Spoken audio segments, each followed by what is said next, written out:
Government's tougher laws to stem flood of boat people. Rescued Australian climber badly hurt in car crash that's killed his father. And schoolgirl runs away with teacher, devastating her family.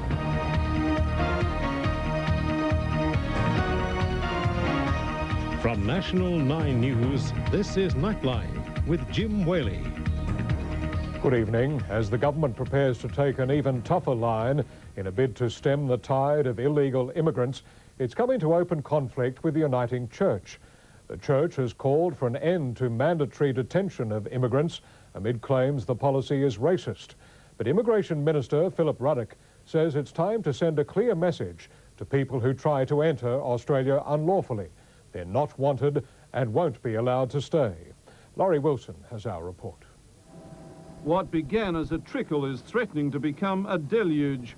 More than 2,000 illegal immigrants already being held in detention and thousands more on their way, flooding our northern shores. 10,000 doesn't look at all unrealistic in terms of what I have said before. I mean, the intelligence information was that was the numbers. Coastwatch has reported another boatload of 24 people off Hibernia Reef, 2 craft carrying 57 illegals at Ashmore Reef, and another 62 who've reached Christmas Island. Authorities there say they're struggling to cope. The conditions that the refugees are being housed in could only be described as atrocious. There's 4 showers and 3 toilets. Earlier this week, the patrol boat HMAS Bunbury intercepted yet another group of illegals who were taken to Darwin. It is not an easy situation, and one of the reasons why we are so attractive is that there's a view around the world that we're an easy touch. That's something the government is determined to change. Immigration Minister Philip Ruddock has a blunt message for those planning to make the journey by sea from Indonesia. Don't seek to come to Australia unlawfully and expect to obtain a permanent residence outcome. But the government has come under fire from church leaders for its policy of mandatory detention of illegal immigrants. The Uniting Church is calling for a more humane approach, especially in relation to children. The government, though, rejects any suggestion the policy is racist. That is a very unfair and inaccurate remark, and it contributes nothing to an intelligent debate of what is a very difficult issue. Laurie Wilson reporting for Nightline. Meanwhile, 5 Indonesian fishermen could be the first to feel the sting of tough new penalties for bringing illegal immigrants into Australia. They'll be sentenced in Darwin on Monday. Today, their court case gave some insight into the business of people smuggling. While illegal immigrants continue to crowd into detention centres like that at Port Hedland in Western Australia, the crews of the boats many arrive on face imprisonment of a different kind. Today in Darwin Supreme Court, 5 such men pleaded guilty to breaching the Migration Act. In late August, the Indonesians ferried 36 mainly Middle Eastern people to Ashmore Reef. Poor fishermen, they were offered between $100 and $3,000 to traffic their human cargo and wait to be caught by Australian authorities. Commonwealth prosecutor Matthew Bracks claimed all 5 had previously been caught illegally fishing near the reef, one of them visiting the area 4 times. The men had been told they would merely be deported if they lied about their age and were tried as juveniles. Even if caught out, the worst penalty they could expect was 3 months jail. But under new laws introduced in July, they now face up to 10 years imprisonment. Mr. Bracks said the men should receive significant jail terms so as to send a strong message to people smuggling rings. However, Defence Counsel Jonathan Hunya claimed the crew members, aged between 18 and 30, deserved lenient sentences as they were poor men who joined the racket to support their families. Justice Trevor Riley will sentence the men on Monday morning. Christopher Still for Nightline. A tragic sequel tonight to the story of the Australian climber rescued from a snow cave. After surviving almost a week trapped on a New Zealand mountain, Hugh Webb has been seriously injured in a car crash near Wanaka in the South Island. His father, who'd flown over to help the rescue effort, was killed. His mother badly hurt. Only yesterday, Nick Webb was reflecting on how well his son had come through his ordeal. He's a bit sort of battered, if you like, but rather than injured, I think is the answer. Hugh Webb and his mother are in New Zealand's Dunedin hospital tonight. Police say no other vehicle was involved in the accident. 2 believers in a bizarre religious cult will be sentenced next week after being found guilty of the manslaughter of one of their followers. Melbourne mother of 9, Lanny Morris, died while practicing breatharianism, spiritual cleansing through fasting. The prosecution is calling for a prison term. Were Jim and Eugenia Pesnak misguided followers of New Age bunkum or callous killers indifferent to the plight of a dying woman? They were both charged with manslaughter when 53-year-old Melbourne woman Lani Morris died at their home undertaking a breatharian course. It involved 21 days without food, the first 7 without water, living on air alone to reach spiritual enlightenment. The only thing she reached was a coma after suffering a stroke and renal failure. It's highly unlikely that a person can survive 7 days without food or water and then a following 14 days with just fluid. This statement of the medical profession that 7 days without water is a death sentence is not true.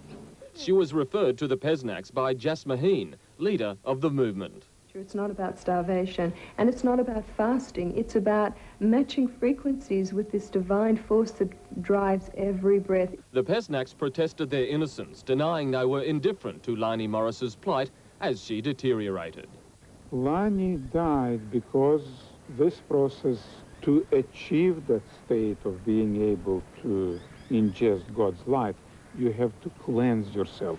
You have to let go a lot of this rubbish that we accumulate through life. The Pesnaks said they did care for their charge, checking her progress with breatharian and medical doctor William Moulton.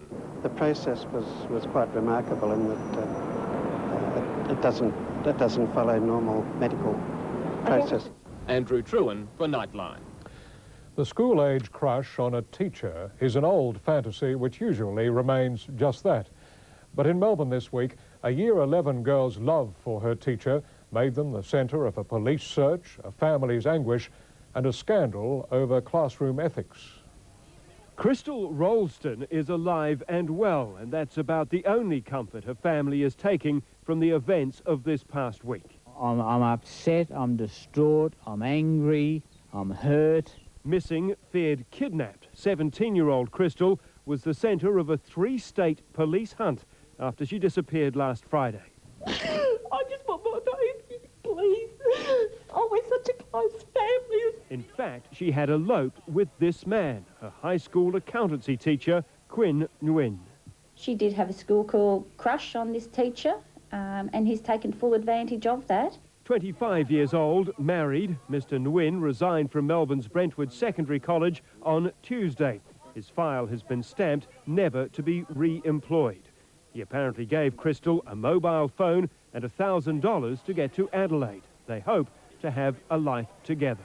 It was totally inappropriate for him as a teacher to have a relationship with a student that went to this extent. Amid a tumult of emotions, the family can't forgive the teacher for their days of fearing that Crystal might be dead. He knew she was alive and well, and they'd planned it all out, what they were going to do. Crystal's former boyfriend is also bewildered. I'm just trying to forget about it, because friends don't do this to friends. And I just guess she doesn't understand how she's hurt everyone. Tonight, police say Crystal is safe and well. She's believed to be heading for Sydney. Mr. Nguyen has gone into hiding and may, by now, be with her. Hugh Riminton reporting for Nightline. A 51-year-old Victorian man has been jailed for 20 years for abducting a university student and imprisoning her in a dungeon-like shed in Geelong before raping her. Leslie Cunliffe had strapped his 23-year-old victim to a homemade rack. Earlier, he'd posed as a police officer to intercept the student's car. At gunpoint, he told her she was being kidnapped for $1 million ransom. The woman was forced to record a ransom demand. She eventually alerted a neighbour with her screaming. There was applause in a Launceston court today when a man was sentenced to at least 25 years jail for the abduction, rape and murder of a 25-year-old student. 40-year-old David John Street stalked Tammy Rickard from a hotel and killed her at his 3rd attempt, despite her pleas for mercy. In passing sentence, the judge said the crimes were cold-blooded, brutal, and impossible for many to understand. The toll in the Texas bonfire accident has now risen to 11.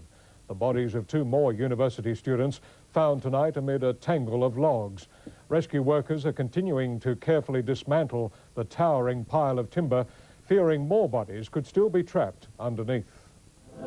A somber mood at Texas A&M, where students and faculty gathered for a memorial service.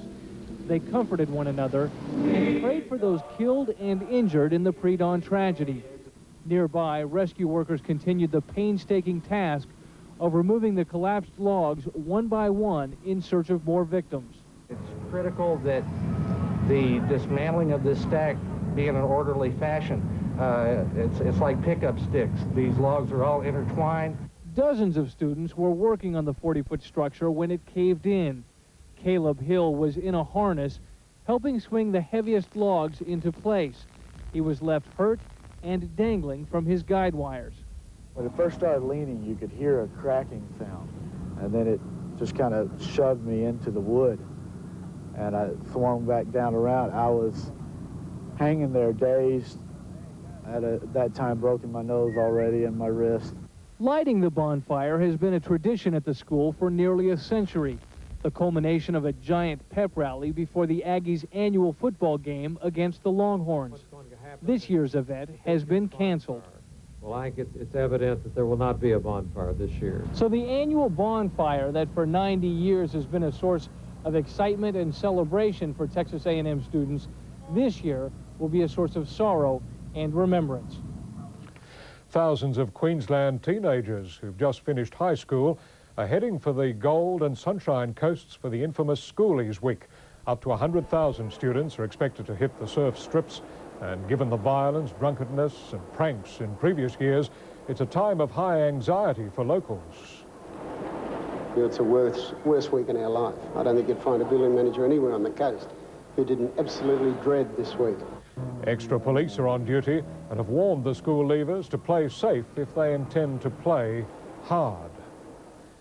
After the break and dive tragedy trial, here's claims American tourists faked their deaths and MiG joy flights banned in safety wrangle.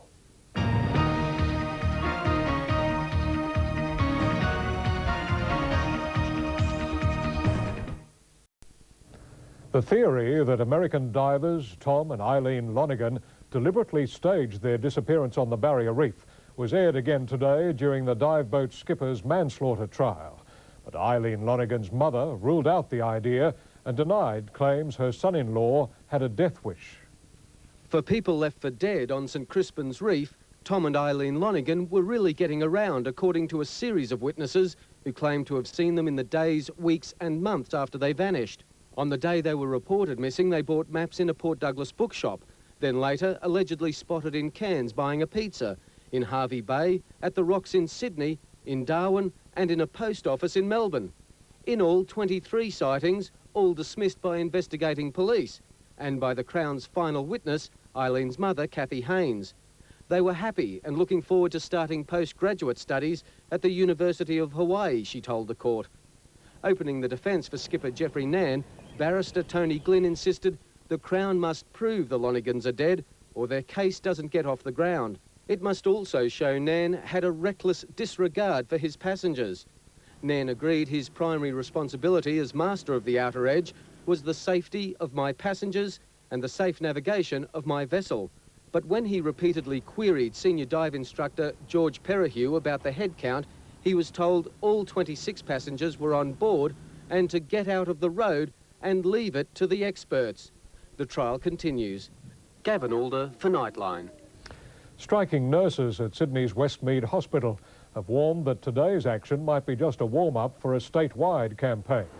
Leaving behind an adequate staff, around 200 nurses walked off the job for 2 hours to protest a $7.5 million budget shortfall.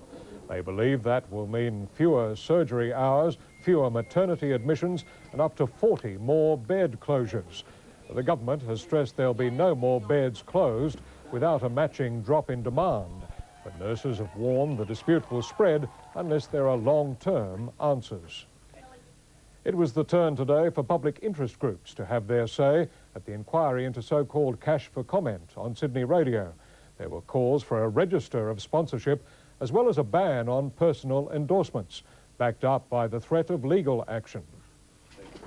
After 3 weeks of sensational allegations against 2UE, John Laws and Alan Jones, the Broadcasting Authority today turned its focus on what action to take. We believe this is no time for half measures. This is the time for standing on morals and ethics. Public interest groups said listeners had been ripped off and would have been far more sceptical about the opinions of Laws and Jones had they known about their contracts worth millions of dollars a year.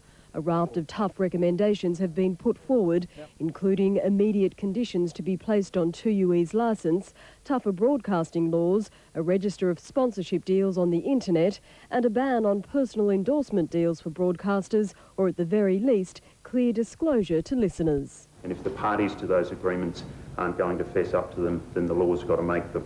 In America, broadcasters who accept payola for comment in the form of cash, cars or free travel face a year in jail plus a $10,000 fine. Here, authorities can do absolutely nothing. The individual announcers currently are only accountable to their network. They're not accountable to the listeners. But lawyers argued the lucrative deals held by the pair amount to misleading and deceptive conduct and should be investigated by the Consumer and Competition Commission. As for the final word from the main players at this inquiry about what action the Broadcasting Authority should take, that won't be heard until the hearing resumes in 2 weeks. Christine Spiteri for Nightline. 2 Russian MiG fighters in Adelaide to offer joy flights to the public have been grounded by air safety authorities. But the plane's owner has dismissed claims that the jets flew into the path of a commercial airliner. 3 days after the 2 Russian fighter jets arrived in Adelaide and they've been grounded. Today they sat idle at Adelaide Airport. The Sydney-based company that owns the jets, Air Combat Australia, was charging $1,600 for every half an hour in the air. They've now had to cancel all flights and refund customers' money. The Civil Aviation Authority says it has 3 grounds for the action, including disobeying an agreement by flying over houses and, the most serious yesterday, flying into the path of a Qantas 737 passenger jet. They're ex-military aircraft, as you know. They're single-engine aircraft, and in the event of an engine failure, they would land in somebody's living room. But Air Combat has refuted the claims of safety breaches and is now threatening legal action against CASA and an Adelaide media outlet, which it alleges first lodged a complaint against the company. There wasn't a breach that's now been investigated and found, either way, and yet we're suspended and our aircraft are detained. Well, someone's going to pay for this, because the people of Adelaide are missing out. The planes will return to Sydney tomorrow. Nick Cahoon for Nightline. There are new doubts over the wording of a prayer muttered by a co-pilot of Egypt Air Flight 990 as the plane went into a steep dive. Camille El Batouti reportedly said in Arabic, "I made my decision now, I put my faith in God's hands." Arousing suspicions, he deliberately caused the crash that killed 217 people a fortnight ago.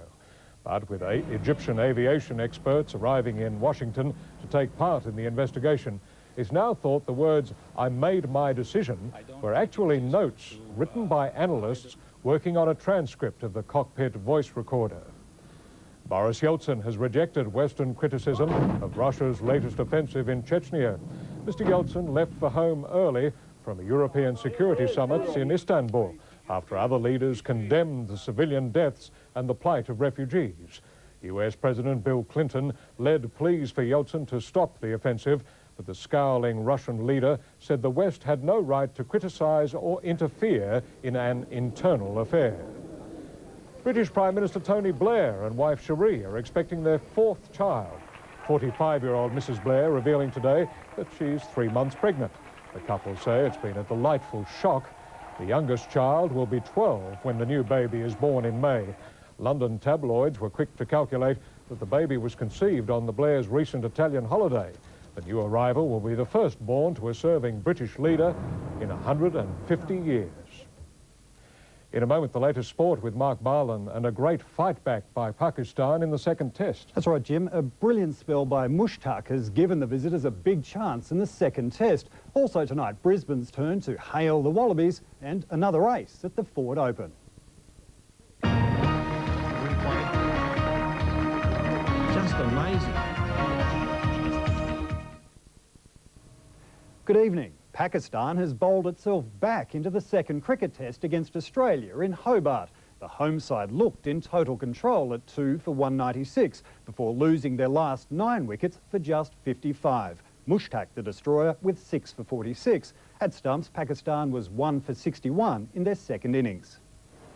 From the start of play, it was hammer time. Both openers figured the faster the Pakistanis bowled, the faster the ball went to the boundary. Cracking shot.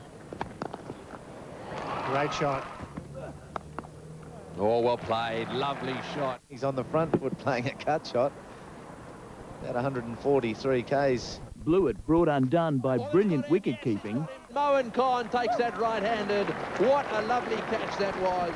But the gloveman couldn't convince fellow fielders to catch on. Slater living his second life to the fullest. Langer also looked confident as Australia scored 105 runs in the morning session. Oh, that's beautifully struck. What a way to go to lunch. In the afternoon, Cavalier became Calypso. What a good Greenwich in that square drive. On 97, another let-off, but 3 runs short of his century, Slater ran out of lives. His 7th 90 in Test cricket. Slater's departure triggered a mini collapse. Australia slumping to 5 for 213. Oh, he's bowled him! Oh, it's all happening. That's superb cricket. Wacky Yunus knocks over Ricky Ponting. Saqlain Mushtaq soon turned mini into major. The off-spinner snared Gilchrist and Warne with successive balls and was unlucky not to claim a hat-trick. Oh, gee whiz. A 9-wicket collapse for 55 runs. Australia's lead a meagre 24. That lead soon evaporated, and despite the loss of Wasim, Pakistan is taking a genuine claim to square the 3-match series. Andrew McKinlay for Nightline.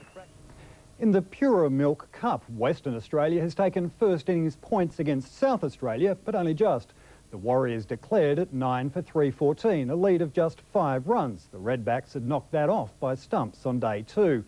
Tasmania is struggling against Victoria after the Bushrangers declared at 2 for 427. Arnberger hitting a double century, Elliott 183 not out. In reply, the Tigers 7 for 195. And Matt Hayden has held the Queensland innings together against New South Wales, his century helping the Bulls to 291. The Blues none for 22 at stumps. More good signs for the Australians ahead of next month's Davis Cup final against France. The Woodies, in the midst of their longest title drought, are finding form at the World Doubles Championship. After winning their opening round yesterday, the Aussie pair moved to the top of their group today with a straight sets victory over Leroux and O'Brien. In golf, overnight leader David McKenzie is still in front at the halfway mark of the South Australian Open. McKenzie is 3 strokes clear of Western Australia's Tony Mills, Craig Parry among a trio another shot further back. A hole-in-one is still considered a rare thing in big-time golf, but this morning Mark Allen knocked in this tournament's 3rd. Oh, looks very good in the hole, if you don't mind. Having carded a course record 64 yesterday, David McKenzie struggled early, but did enough to finish even par on the day. That could very well be it. He's carrying a 3-stroke lead. Among those chasing him, 18-year-old amateur Aaron Badley. He's 4 shots behind, thanks to efforts like this on the 10th. Come on, a little bit more. Somebody get a fire extinguisher. I think it's a little bit better than going to score. Also at 4 under, Craig Parry is looming and looking dangerous. No joy, though, for Brett Ogle in his comeback, missing the cut after finishing 5 over. The Wallabies bandwagon rolled into Brisbane today, and again there were plenty of rugby fans to cheer it on. 10,000 turned out to watch the world champions put the keys to another city in their pockets and to grab a first-hand look at the well-travelled trophy. Obviously very special moments, but I think, you know, it's all, everyone was just keen to get out there, win it and bring it back home. There's another reception for the Wallabies in Canberra next Wednesday. British soccer legend Ian Rush has arrived in Australia for a 2-match playing stint with Sydney Olympic. It's a major change of scene for Rush, who was the highest goal scorer for Liverpool during their glory days in the 80s and early 90s. And Jim, that is sport for tonight. Good on you, Mark. Thank you. And still to come on Nightline, the latest finance and the weekend weather.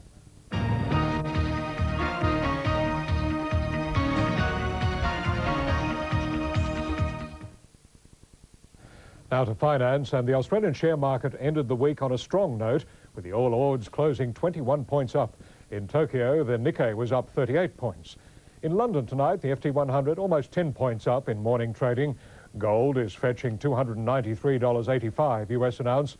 And in European trading tonight, The Australian dollar is buying 63.84 US cents, just under 62 euro cents, 67.7 yen and 39.49p. The national weather and storm activity continues across the far north, while scattered cloud is moving from central Australia into the east.